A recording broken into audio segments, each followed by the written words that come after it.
Center for the Arts to finish that up. So there'll be a little bit of shake-up after we get through these first two items. As usual, we are now at least on the air. We're being filmed by Chelmsford Telemedia, and we will as well over at the new venue. We have two items to take care of here tonight. I'm going to take one of them out of order. 197 Billerica Road. Mike, what about the administrative item, 272? 278? Is that something that we can quickly discuss tonight? Okay. Yes. Take it out. Okay. Why don't you take it quickly then? Okay, so it's in your packet. Yeah. This 1 acre vacant piece of land, as you see in the first handout, the blue highlighted is one of two parcels. Yeah. Parcel to the lower, kind of lower toward the page, the second same square. That equals 1 acre. This is on Mill Road across from Lifelinks. This property, as I indicated, is 1 acre vacant. Over the last year or so, or since the 129 overlay was adopted, obviously we've been engaged. We've been engaged with this property as well. Initially, there was interest in locating a hotel here. Hotel is allowed under industrial zoning. Right. Doesn't require the 129 overlay. That due diligence resulted in a finding that it's difficult to put a hotel on a 1 acre piece of property. I'm not surprised. So since then, they've obviously been entertaining interest related to kind of industrial uses. If you recall, prior, when the COID was first approved, prior to 129, the property owner came into the planning board. Planning board approved about a 10,000 square foot, 2-story industrial flex building that would be owned and operated by the property owner's, I think, electrical contracting business. I recall that. That property owner has since had his property up for sale for a couple of years. To brings us to today. So just last week, August 17th, the commercial broker asked to meet with us. And what you see on the second page is what is being proposed. What is being contemplated is a small, roughly 5,600 square foot, single building, multi-tenanted retail restaurant, small plaza, for lack of a better word. This would require a rezoning to take this 1 acre out of the non-exclusion, the commercial exclusion zone. If you recall, the last two properties that that allowed retail and restaurant was Hittite or Analog, which is just north of this particular property. Okay. And Lifelinks across the street allows for retail restaurant. If you further recall, the reason that I think we all agreed to kind of draw the line there was to acknowledge some of the challenges that were going on related to Mill Road and the 40B and things of that nature, and as well as the Lifelinks traffic concerns. So at this point, we bring this to your attention. There is interest in bringing this to fall town meeting. If that we're going to have to schedule the planning board would pursue that, we would advertise the public hearing. Likely, we put the ad in for this Friday, and it'd be advertised a month from now, was when the public hearing would open, and it'd likely be a special within the regular. Okay. Yeah. Does anybody have any comments on that? This is a fairly small adjustment. Okay. At the town meeting, who'd be proposing this? Some property owner proponent? No, we would, the town prefers to propose it, however, it would be showing this visual. So it would be a project-based rezoning, but not a private petition. I know we're tight for time. You can answer it another night. But why would the town want to do this when all the other sort of quote-unquote spot zoning that's been done, the property owner has to come forward himself, like along North Road? And that's why I'm just leaving it there.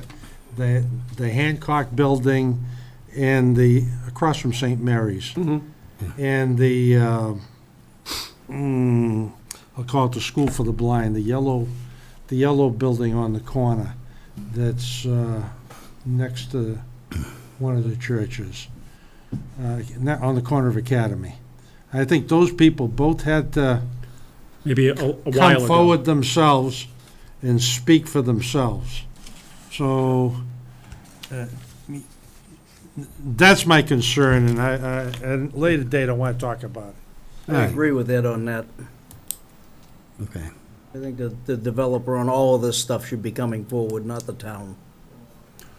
So we can talk about it tonight, or we can schedule it and talk about it during the public hearing. I think we probably, let's schedule something and talk about it at that point, because I think we need to see some pictures, we need to see some Yeah, some ideas. But you might want to go talk to the proponent. I would recommend that the developer be here Yeah, when We we can- do this hearing. We can do that. Again, it's not a private petition, but in this Yeah. particular case, having the additional information, so it's predictable. You're voting on, what you're seeing is what you're voting on. yeah, okay. All right. Go ahead and get that scheduled in, because I think we're going to have at least one special meeting in the next month anyway. Yep. All right. Next one up, and I'll take this slightly out of order, is 197 Billerica Road. We have a draft certificate of decision that Evans put together. I've reviewed it. I know a couple of you have at least had a look at it. I believe there's been one comment on it, or one item that had been left off. Yeah, prior to Yeah. us going on the air, I mentioned to Evan the two items we talked about last time that I thought should be in there, my special about external food storage units and the lights. Evan pointed out the lights, shutting off the lights after operating hours. Evan kindly pointed out that that's in this lighting bylaw, but maybe it'd be good to have in the decision also. Okay. Two other items that I want to add as well. One is their freestanding sign may require zoning relief per the COID. The COID bylaw allows the planning board to Did grant that, yeah. grant the necessary relief. This is relief associated with the front yard setback. I Right. think it requires 20 or 25, and it's at 14 and a half, I believe. Second is I neglected to add bike racks per BPAC standards. Right. Yep. Gotta have the bike racks. Okay, One other thing, Yep. voting planning board members in the last page. Yes, I don't thank think you. Monica's here anymore. Thank you. now, has anybody missed any of those meetings? I think Henry may have mullered in on one. Mulligan. You mullened that one, Yeah. yep. Okay, so we're good. All right, if there's any discussion, let's have it, otherwise, Want a motion to continue or a motion? let's we just need do it. No, motion to approve. The motion to approve, and that'll As be a done amended deal. in this As- meeting, Yeah, Pardon? as amended in this meeting. Yeah, motion to approve the certificate of decision that Evan prepared as amended in this meeting. Yes. Second that. okay. All in You favor? said it so eloquently. Aye. Opposed?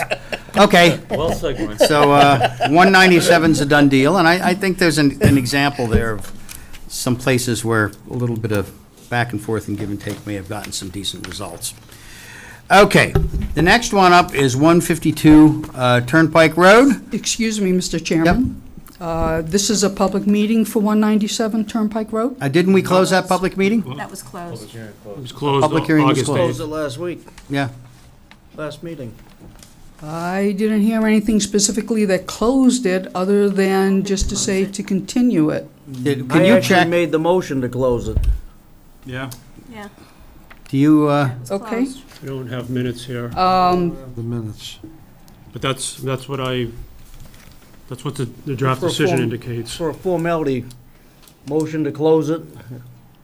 No. No, well, it's I think closed. if it's closed, it's It was closed. closed. Closed. I'm pretty sure 90% It was sure closed and we voted on it. Yeah. Yeah, I know, I recall that we took Vote on it it without closing. basically. Well, just validate that to be sure, but I think that's the answer. I think we did close it. That's my recollection. Okay. Unfortunately, I did not hear that and was unaware of that. I understand you just passed 197 Billerica Road. Yes, we did. I understand you say you closed the meeting last time. Yes. However, I would just like for you to consider, as you go forward with your final write-up on the decision, Okay. that I'll there hear it. were, that there were a number of concerns raised for the abutters. From the information I see on the agenda tonight, it does not look like any of those concerns were addressed. So I would, and I sent you all an email on this, so I would highly encourage and be appreciative of the board members looking at those concerns and having the developer address those concerns in order to make the project more palatable for the people who live virtually right next door. Okay. And just one more thing, I would like, while you're doing that, if you could keep in mind that of how you would feel if that were your home and this project going in right there, and the impact of the project as is upon you and your quality of life. Okay. So I think addressing those issues will help to Yeah, we did. lessen that impact, and I'd be very appreciative if the board members would keep that in mind Okay. going forward. Thank you. Thank you very much. Thank you, Chris. Okay. 197 should be a dead issue. Yeah. Well, I think the next thing up we have is 152 Turnpike. And that's Bayard COID applicability finding for 152, a 15-unit rental. And I believe that one is still open. That public hearing is still open. It's Or it's not a public I guess it's hearing. not a public hearing, it's a Right. CO, you're right, it's a So COID. remember, we're in applicability. Right. We do have a letter from council in your packet. It was mailed out Right, we gotta- emailed out a couple days ago. We gotta get yep. Colleen to stop putting continued public hearings at the top of everything. Okay. So, let's see, what do we need to do? Is the proponent here on 152? Mr. Chairman, members of the board, Yeah. excuse me, good evening, Douglas DeShane, representing JJ&N Realty. It is my understanding that Attorney Robbins was here previously. Yes, she was. And expressed our position with respect to the determination of applicability. It's my further understanding that at your last meeting, there was a question as to whether or not That's correct. the CEIOD would apply, and it was suggested that it would be sent to council for his opinion. That indeed was done. I understand that you have received a letter from Attorney Haverty. I have received a copy as well, and I would just like to say that it seems clear that Attorney Haverty expressly concluded that this project would in fact be subject to the CEIOD requirements, and further went on to say that it is his opinion that the same density formula applicable to properties in the CA, CB, CC, CD, and IA zoning districts should be applicable to properties with the RM zoning district for projects being done under the CEIOD. Further, because the planning board has already established a protocol for determining density under the CEIOD and BAOD, that protocol should be applied equally to all projects, and we would ask you to do that. We believe we have met your standards for applicability, and at this time, we are not asking for approval of the project. I understand. But rather a simple determination of whether it is applicable. Okay, Thank you, sir. very good. Let's take this one around the board. Okay. Who'd like to be first? Nobody wants to be first. I may as well. Okay, fire away. All right. So, I was surprised at the letter of counsel. However,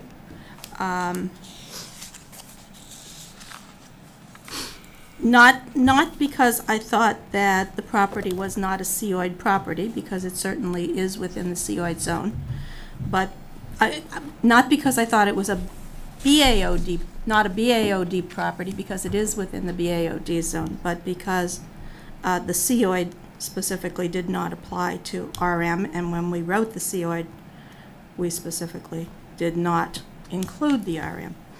However,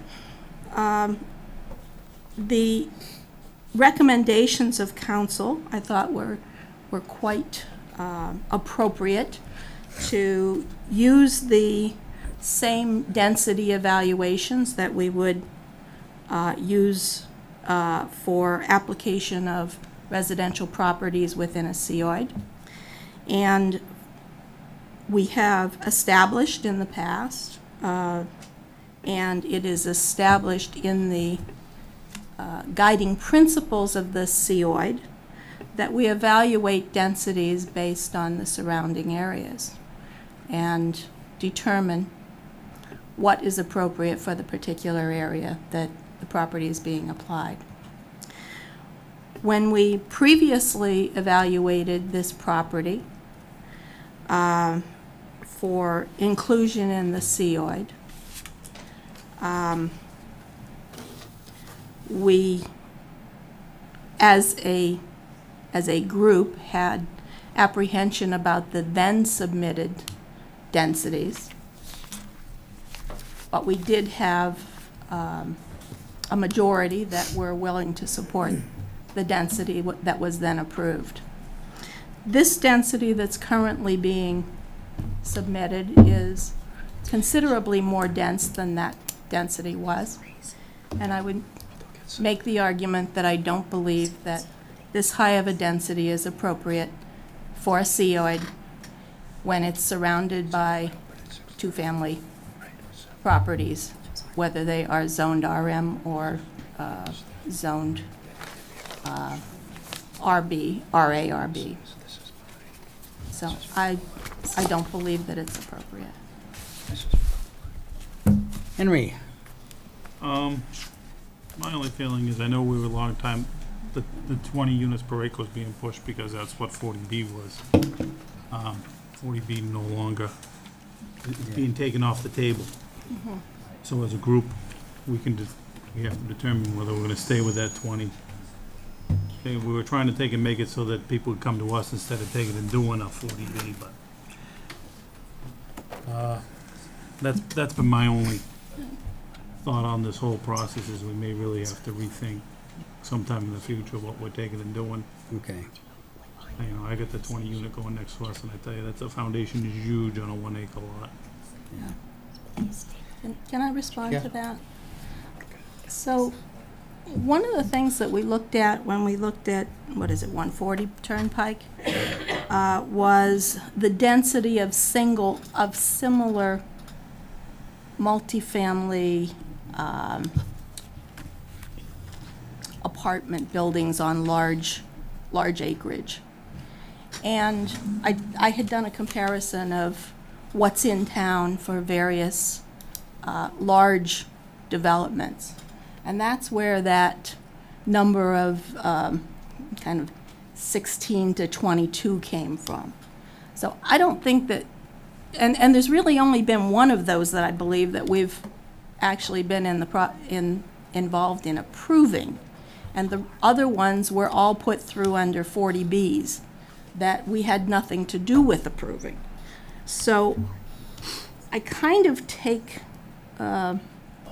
I challenge the idea that we as a board have accepted, approved, or endorsed the idea of 20 units per acre as an expectation. I'm done. I didn't get a chance to read this letter until earlier today, but you know, when we went back to them and talked about going down to 2 stories, and they came back and reconfigured to meet our needs. I mean, so at first I think the 15 units is throwing it off, but it is 15 1-bedrooms versus 8 2 or 3 bedrooms. So if the attorney, town attorney is saying that we're okay to do it, then I would probably move forward with it. Don? You have a comment to throw in, sir? I don't mean to interrupt, but I Fine, would that's a just good like to point. point out one thing. The density, the way the density, as we know, the way the density is calculated under the COID is through the use of the FAR. Yes. I just want to point out that the FAR of the 9-unit plan, which you approved or determined, gave a determination of applicability to, actually has a higher FAR than the 15-unit project Right, that we're because of now the storage. proposing. So in actuality, based on your density calculation, this project is in fact less dense than the 9-unit project you previously found was applicable. Okay, that is a good point, thank you. That's a good point. Don? Yeah, so I think picking up where Tim left off, you know, he's absolutely right. The developer, we had made some proposals to the developer, gave him some ideas, he came back, he addressed our concerns, and then last meeting, we sent it back out to council for review to make sure we dot all the i's and cross all the t's. I believe the letter that we have received from Attorney Haverty provides a level of comfort for the planning board to move forward and approve the 15 units. I think I'm fine with the 15 units. They're 1-bedroom units. They're not 2- and 3-bedroom units. You could have a 9-unit with 3 bedrooms, a lot more than 15. And you're gonna have kids with cars and 2 or 3 cars, and it's just a lot bigger of a project. 1-bedroom units, I'm perfectly fine with it. I'm fine going ahead with it. We have the opinion of council. We've sort of had precedents as to what we're doing for number of units in at least 2 projects that we were involved with that are between 17 and 20 per acre. So I'm fine with the number here. Should this be voted positively tonight, I'd just like to make a couple other comments to the developer. That's it. Okay, well, I guess I get to give my opinion. All right, well, there are a couple of points in this process this could change. Yes, I suppose in theory we could okay this under Bayard COID. Unless I saw a major change, I would be voting no at the other end. And I hate to see a proponent come through COID and get a wrong impression as to what the result might be. And I don't know what the result would be, but I have serious concerns. The second piece of this is, I believe, and correct me if I'm wrong, Evan, but I believe that indeed under COID and Bayard, or COID in particular, that's where I believe it is, that it is perfectly legitimate to look at what surrounds a particular piece that is proposed for redevelopment in order to make some determination as to the appropriateness of that redevelopment. And I look at this property and I see it surrounded not just in 1, but in 2 and 3 houses in all directions by single family and duplexes. It's not a case where we have an edge between 2 neighborhoods and we have to define what happens at that edge. This is right smack dab in the middle. For that reason, I'm inclined to not vote yes for a Bayard COID. But, I mean, that said, we're going to have to bring it to a vote and go one way or the other. Does anybody else want to make further comments, though? I'll sit back and... I have a question, Mike. Yeah. From your remarks, you have mentioned the applicability, maybe you could approve, but you'd rather not approve it because maybe there could be a change. Well, I have an option. I mean, I could look at this in ways that say that Bayard COID does not apply to it at this point, or should not be applied to it. I think that's a better way to put it. I mean, we have wide latitude in what we can apply this to, and we also have considerable latitude in deciding where to draw that line. At least that's my thought. Nan? Yeah, what comes to mind is that Bayard Seoid is not just a specific area. It's not just a question of, does the proposed project fall within this zone? It's a question of, does it meet the requirements, the goals of that particular overlay? So we're not just looking at, is this in an area that is classified as BAOD? We're looking at, does it meet both the agenda, if you will, of the BAOD and the CEIOD, because the BAOD incurs the CEIOD. So what we have to decide here is, does it meet those goals, not is it in the area? And yes, multifamily residential is absolutely permitted on that property. There's no question about that. The question is, of those goals that are listed at the very front of BAOD and CEIOD, does it adequately address each one of those goals such that it would be a project that we would endorse? One of those goals is compatibility with the surrounding area. Okay. Any more? Nope. Well, I've used up all my eloquence for tonight, so. Do we want to Early. walk down, Yeah? Mr. Chair, do we want to walk down through those goals and just do a check, if you will, a sanity check? If I may, I mean, Yes. I agree with Nan.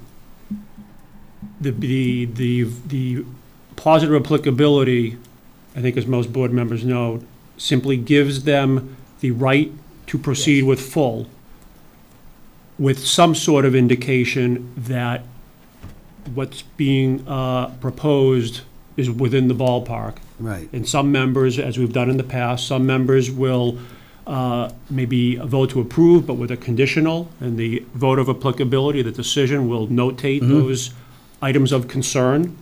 Other members have chosen to vote no.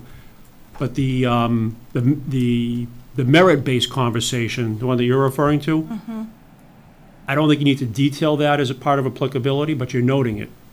Yeah. And so some members may dive deeper during the full That's true. submission. That's true. Yeah. Okay. Anybody else want to chime in? Anybody else want to consider a motion? I'll give you a motion to Okay. give it a positive determination to COID BIOD. Okay. Applicability of. Yep. All right, I have a motion. Do I have a second? A second from Don. Any further conversation?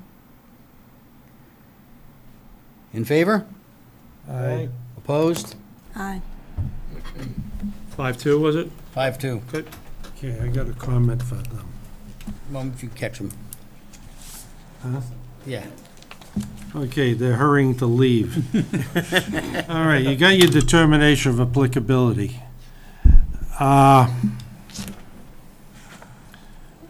If you decide to come back, the landscaping, to me, will be extremely critical. I almost want to make this building disappear from Turnpike Road. It's not a new comment.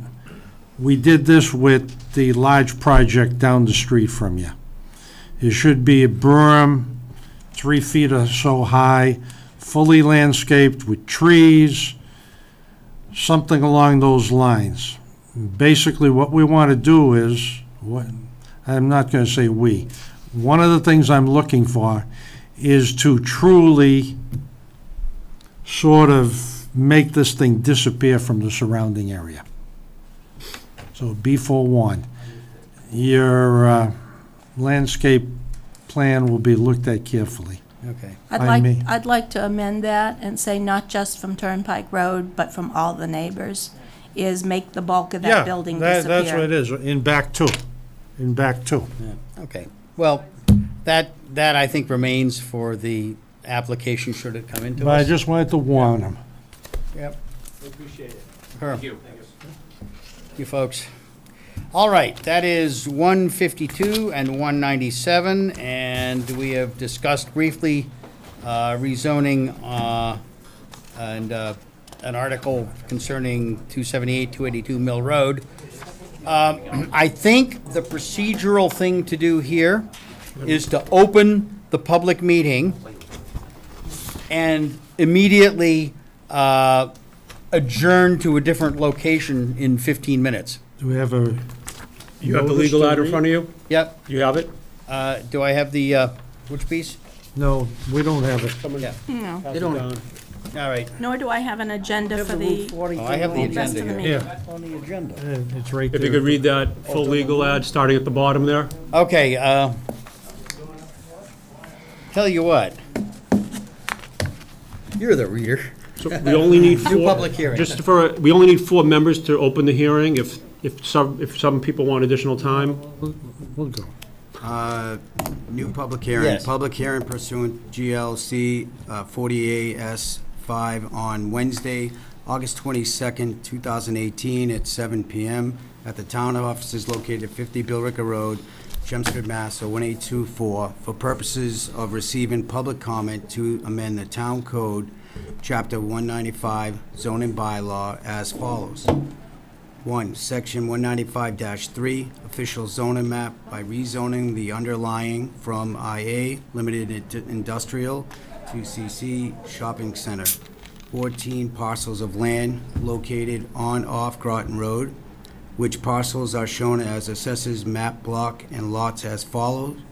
16-22-1, 16-22-2, 17-22-1, 17-22-2, 17-22-4, 17-22-5, 17-22-6, 17-84-1, 17-84-2, 17-84-3, 17-84-4, 17-84-5, 17-84-6, and a portion of the parcel owned by the state, and rezoning from RC residential to split zone as CC shopping center and RM residential multifamily.